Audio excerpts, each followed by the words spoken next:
அனைவருக்கும் வணக்கம். இன்றைய தேசிய அறிவு தினத்தில் நம் மாணவர்கள் இஸ்ரோ விஞ்ஞானி திரு அசோக் அவர்களோட கலந்துரையாட போகிறோம். அவங்கள பற்றி சொல்லணும்னா ஒரு உழைப்புக்கு முன்னுதாரணம் சொல்லலாம். சிந்தனையில் இருக்கட்டும், அவங்களோட செயல்களாக இருக்கட்டும், அவங்களுடைய அறிவாக இருக்கட்டும், எல்லாமே பார்த்திங்கன்னா வியக்கத்தக்க அளவில் இருக்கும். நான் அவங்கள சின்ன வயசுலேருந்து பார்த்துக்கிட்டு இருக்கேன்.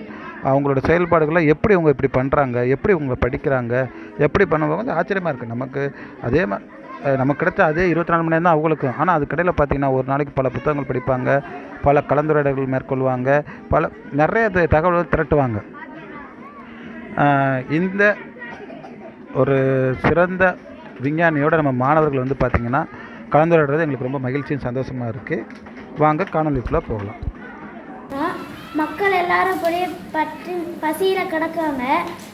பல கோடி ரூபா செலவு பண்ணி எதுக்கு இந்த இதெல்லாம் விண்வெளிக்கு அனுப்புறீங்க? ஒரு வித்தியாசமான கேள்வி கேட்டுக்காரு. நாட்டில் பசி இது கூட இருக்கு, ராக்கெட்லாம் எதுக்கு அப்படிங்க. நம்ம தொழில்நுட்பம் தான் நம்மளுடைய ஏழ்மையை குறைக்கிறதுக்கான மூலக்கூறு அப்படின்றத நம்மளுடைய ராக்கெட் மனிதரான விக்ரம் சாராபாயோடைய நம்பிக்கை. அதுக்கு வேண்டி தான் நம்ம வந்து இந்த ராக்கெட்டை செயற்கைக்கோள்லாம் இந்த நாடு உண்டாக்கி அதன் மூலம் ஏழ்மையை ஒழிக்கணுங்கிறது தான் இந்த இஸ்ரோவுடைய முதன்மை குறிக்கோள். சந்திராயன் என்றால் என்ன? சந்திராயனில் உங்களுக்கு என்ன பயன்? நன்றி. மங்கள்யான் என்றால் என்ன?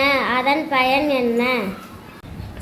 சூரியனை ஆராய்ச்சி செய்ய என்ன செய்கிறீர்கள்? அடுத்து நம்மளுடைய மாணவ செல்வங்களான வர்ணஸ்ரீ, விஷாலி, சைனுஸ்ரீ, இவங்க 3 பேரும் கேட்டிருக்கக்கூடிய கேள்விகளுக்கான பதில். சந்திரயான் என்றால் என்ன அப்படின்னு கேட்டிருக்கீங்க. சந்திரயான்ங்கிறது என்னன்னா நிலவை பற்றி, நிலவில் இருக்கக்கூடிய தன்மைகள், நிலவருடைய மண் வளம் எப்படி இருக்கு, அங்கே உள்ள கனிமங்கள் என்னென்ன இருக்கு, அதெல்லாம் படிக்கிறத பற்றி நம்ம அனுப்பக்கூடிய செய்திக்குள் தான் சந்திரயான்.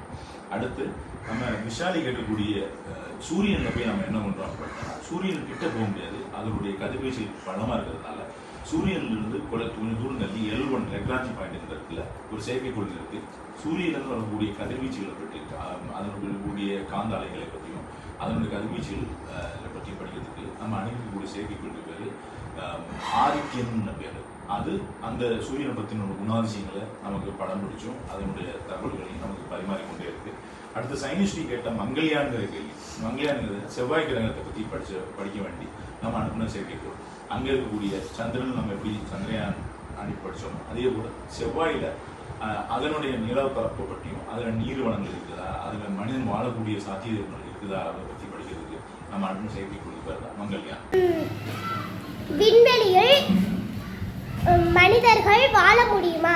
2வது சந்தேகம், விண்வெளியில் தண்ணீர் இருக்குமா? நன்றி. அடுத்த கேள்வி அபிநயாவுடைய கேள்வி. விண்வெளி அப்படின்னா என்ன, மனிதன் வாழ முடியுமா, அங்கே நீர் இருக்கா அப்படின்றது. விண்வெளியில நீர் ஒன்றும் கிடையாது. விண்வெளியில் இருக்கக்கூடிய பல கோள்களில் சில கோள்களில் நீர்வளங்கள் இருப்பதற்கான சாத்தியக்கூறுகள் இருப்பதாக தான் எல்லா அறிவியல் விஞ்ஞானிகளும் இது வரைக்கும் அவங்களுடைய டேட்டா, அவங்களோட புள்ளிவிவரங்கள் சொல்றது. மனிதன் வாழக்கூடிய இதுவரை கிடையாது. ஆனால் பூமியிலிருந்து 100 கிலோமீட்டர் உயரத்தில் இன்டர்நேஷனல் ஸ்பேஸ் ஸ்டேஷன் வரக்கூடிய ஒரு விண்வெளி நிலையம் இருக்கு. அதே போல சைனா அனுப்பி இருக்கக்கூடிய ஒரு டியாங்கோங் ஸ்பேஸ் ஸ்டேஷன் சொல்லக்கூடிய ஒரு விண்வெளி நிலையம் இருக்கு. அது 2லேயும் மாத்திரம் மனிதர்கள் இங்கேருந்து போயிட்டு வர்றதும், அங்கே சில ஆய்வுகளை நடத்தி அதனுடைய ஆய்வுலேருந்து வரக்கூடிய டேட்டாக்களை எடுத்து பூமிக்கு பரிமாறி அதை விண்வெளியில் போகும்போது அங்கே என்னென்ன மாதிரியான மாற்றங்கள் நடக்குதுங்கிற தகவல்களை இங்கே பரிமாறிக்கிட்டே இருக்கிறாங்க. அப்துல் கலாம் ஐயா அவரை பற்றி சொல்லுங்க. அடுத்த கேள்வி அப்துல் கலாம் அவர்கள். ஐயா அப்துல் கலாம் அவர்கள் தமிழ்நாட்டில் ராமேஸ்வரங்கிற ஊரில் போகிறாங்க. அவர் அறிவியல் படித்து சென்ட் ஜோசப் திருச்சியில் எம்எஸ்சி படித்து, பின்ன சென்னையில் இருக்கக்கூடிய MITயில் எம்டெக் படித்து, அதுக்கப்புறம் அவர் வந்து இஸ்ரோட வேலைக்கு சேர்ந்தார். அவர் விண்வெளி போகக்கூடிய ராக்கெட்டுகள் உண்டாக்கக்கூடிய சின்ன சின்ன ராக்கெட்டுகள் உண்டாக்கக்கூடிய முதல் ப்ராஜெக்ட் டைரக்டராக இருந்தார். அதில் வெற்றி கண்டதுக்கப்புறம் DRDO, இந்தியாவுடைய டிஃபென்ஸ் அந்த ஒரு துறைக்கு மாற்றப்பட்டு பின்ன அங்கிருந்து இந்தியாவுடைய மிசைல் மேன் அழைக்கப்பட்டார். அவர் அறிவியல் வேண்டி அவருடைய இறுதி மூச்சு வர இளைஞர்களை கண்டு ஊக்குவிக்கிறதா, மாணவர்களை ஊக்கப்படுத்தணும் அப்துல் கலாம் அவர்கள் நிறைய புத்தகங்கள் எழுதியிருக்கிறார். அது தமிழ்லையும் இருக்கு.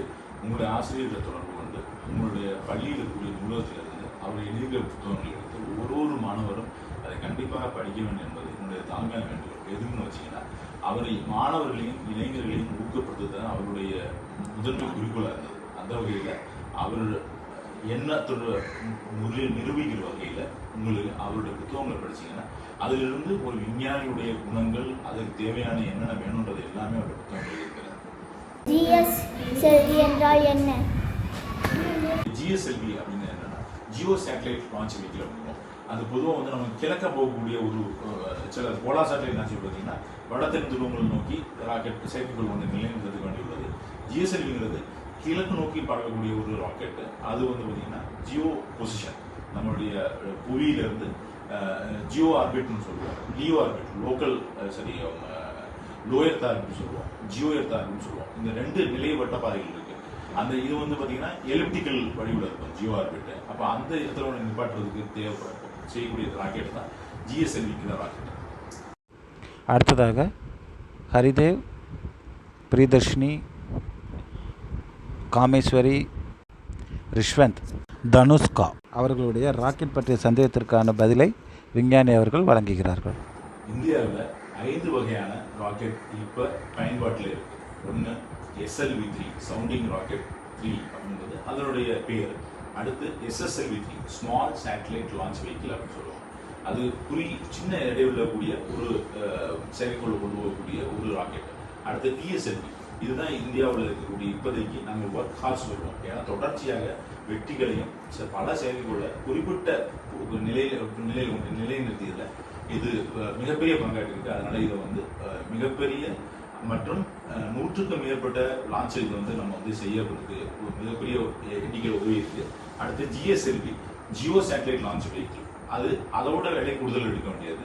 பின்ன மார்க் 3 அப்படிங்கிறது 4.8 டன் 8 டன்னுங்கிறதுனா 4800 கிலோ இருக்கக்கூடிய செயற்கைக்குள்ள கொண்டு போகிறதுக்குள்ள ராக்கெட் தான் மார்க் 3ன்னு சொல்லுவோம். இதில் செயற்கைக்கோள் வந்து பல வகையில் இருக்கு. செயற்கைக்கோள் சில இது தொலைத்தொடர்புக்கு பயன்படுத்தப்படும், கடல் வளங்கள், நீர்நிலைகள், காற்றுற்பத்தி இருக்கிறது, மழை, புயல், பின்ன சுனாமி இந்த மாதிரி வரக்கூடிய இதைகளை மானிட்டர் பண்ணுறது, அது எல்லாத்தையும் படம் பிடிக்கிறது, அதனை பற்றின ஒரு விவரங்களை புவிக்கு அனுப்புறதுக்கான வேலைகளை செய்கிறது தான் செயற்கைக்கோள். இத்தனை வகைகள் உள்ளன. இஸ்ரோ எப்படி உருவானது? இஸ்ரோவில் உங்கள் பணி என்ன? நன்றி.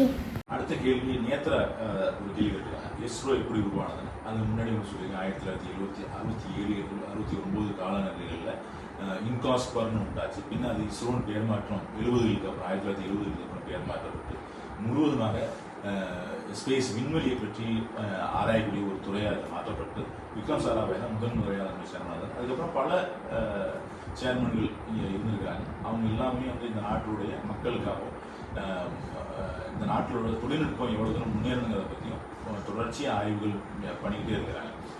இந்த ராக்கெட்டு செயற்கைக்கோள்னால பொருட்செலவுகள் நிறையா ஆனாலும் கூட, ஆனால் அதன் வழி கிடைக்கக்கூடிய பயன்களை ஒப்பிடும்போது இந்த பொருட்செலவு வந்து நமக்கு வந்து மிகப்பெரியதாக கருத வேண்டிய அவசியம் இல்லைன்னு தான் எல்லா விஞ்ஞானிகளுக்கும் உலக அளவிலையும் சொல்லப்படக்கூடிய ஒரு நிதர்சனம்.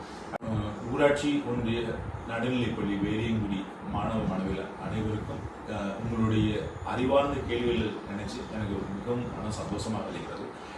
இதன் வழி நீங்கள் கேள்விகள் எல்லாரிடம், உங்கள் ஆசிரியர் மட்டுமல்லாத உங்களுடைய உறவினர்கள், பெற்றோர்கள், நீங்கள் பார்க்கக்கூடிய அறிவியல் மேன்மை தொழில்நுட்பம் தெரிஞ்சவங்களுக்கு எல்லாம் ஏன், எதற்கு, எப்படி அப்படின்ற கேள்விகளை நீங்கள் கொடுத்துக்கிட்டே இருங்க. அதன் மூலம் உங்களுடைய அறிவியல் சிந்தனைகளை வளர்த்துக்கிட்டே இருந்தீங்க அப்படின்னா நீங்கள் விஞ்ஞானி ஆகலாம். இந்த வாய்ப்பை உருவாக்கி கொடுத்த ஆசிரியர் முருகன் மற்றும் பள்ளியில் வேலை வாய்க்கக்கூடிய தலைமை ஆசிரியர் மற்றும் மற்ற அனைத்து ஆசிரியர்களுக்கும் என்னுடைய மனமார்ந்த நன்றி. இந்த ஒரு வீடியோ எடுக்கிறதுக்கு உதவியாக இருந்த என்னுடைய மனைவி மற்றும் பவின் என்னுடைய மகன்கள் இருவருக்கும் நன்றி தெரிவித்துள்ளேன். இதுவரை நம் மாணவர்களுடைய கேள்விகளுக்கு அமைதியாகவும் பொறுமையாகவும் தெளிவாகவும் விளக்கம் கொடுத்த இந்திய விண்வெளி ஆராய்ச்சி மைய விஞ்ஞானி திரு கரு அசோக் அவர்களுக்கு எங்களுடைய நன்றியை தெரிவித்துக் கொள்கிறோம். நன்றி, வணக்கம்.